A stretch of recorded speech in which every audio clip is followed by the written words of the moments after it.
And I Right. can't No see you. problem. That's the problem. Okay. All right. So I'm going to talk some more about what came out of the retreat that ended on Monday, some thoughts that came out of the retreat for me. And of course, the name of this retreat was Curious Questioning. And many of you were not on the full retreat, but joined us, many of you, for the retreat in the morning. And it turned out to be a very deep and intimate retreat, which always actually kind of pleasantly surprises me that this can happen on a shortish retreat, only 3 days, and online. And I hope some of you will be able to join us for retreats in the future. Retreats have been the bedrock of how Linda and I learned Dharma and meditation. Though over these COVID times, we've learned that retreats are not essential, especially not the in-person variety that we haven't been able to hold for the past several years, though are hopeful we will have one in 2024. So on this retreat, we borrowed a sentiment that I learned from another Dharma teacher at a Northwest Dharma Association teachers meeting. And in her Sangha, that one of their guidelines is don't kill the questions. So I think the alternative is using our questions as a way to gently and curiously delve deeper and discover more nuanced understandings.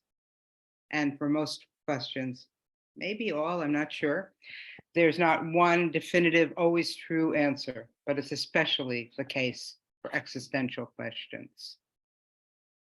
So towards later in the retreat, someone questioned, why are we all older women on this retreat? And that was the case. And I've also often wondered about this myself. And I know some of the answers. For example, women tend to prefer female teachers, and most of our teachers are female. And we have called reflective meditation feministic. And many of the aspects, of reflective meditation are more in sync with, I think, female conditioning, inclinations, predispositions. And I know how hard it is to be in the minority, so this is likely some of what men might feel when they join our group. By the way, I know I'm speaking in binary language, men, women, which brings me to the other part of the question, why mostly older people? Probably I'm not adequately able to speak to the concerns and the perspectives, the life experiences of younger people. And I am aware that it's not enough that I've done the politically correct thing and added she, her to my Zoom name here. So there's a lot we don't know or understand or not in sync with. And our teachers are mostly older. So again, probably makes it difficult for younger people to join our groups because they are in the minority. So what I'm going to say after this, I feel a little less sure about, but I think that there might be something about being older that makes reflection more inviting, maybe even necessary. When we get older, most of our lives have been lived. And reflecting back leads to more understanding about the lives we've lived, the experience we've had, the choices we've made.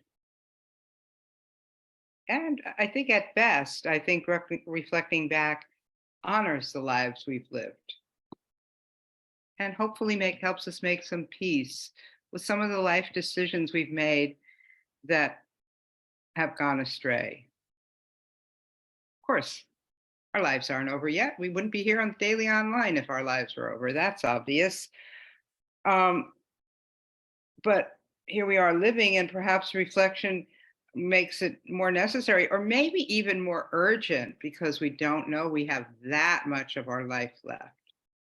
And I know how fast time does go. Parenthetically, this was sort of been an issue for a while. So my mother, who's been dead for almost 20 years, but who lived to be 92, in her 90s, I asked her if her perception of time kept speeding up. I wasn't sure about that because, she didn't do that much when she hit 90. I mean, she was still moving around and everything, but, she didn't have a real busy life. but she said time still kept speeding up. So, wow, I can just see the end whizzing right there. Reflection, so also then helps me look towards the future and consider how I might live the remaining years as well as I can. And of course, some of the answers to that question, how to live the life I have left, hinges on what I've learned from the life I've lived, from reflecting on the past. So I had a vision. It sort of came to me that way. It felt almost like a vision. It came to me like fully baked, so to speak, about what old age demands of me, but more generally, I think it's just the demands of old age, which I think it's some dance between this learning to gracefully let go, letting go of a lot, which leads up to letting go of my peers and myself as we die in some unanswerable order. And it probably demands becoming a more experienced, well, I'll become a more experienced griever, but hopefully I will become, I don't know how to say better at grieving, but maybe learning how to honor what's lost with my emotions and then embracing what remains. That seems like a good way to grieve.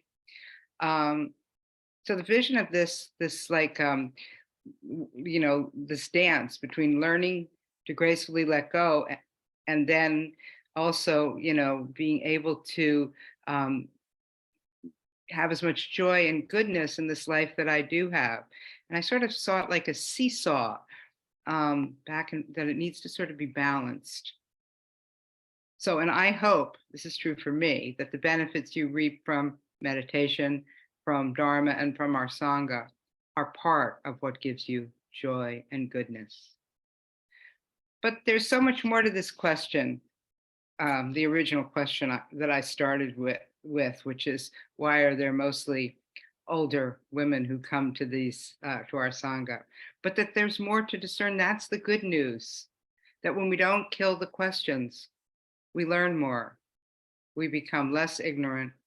We become wiser, and that really is a large aspect of the path that we are on together. So thank you for your attention. And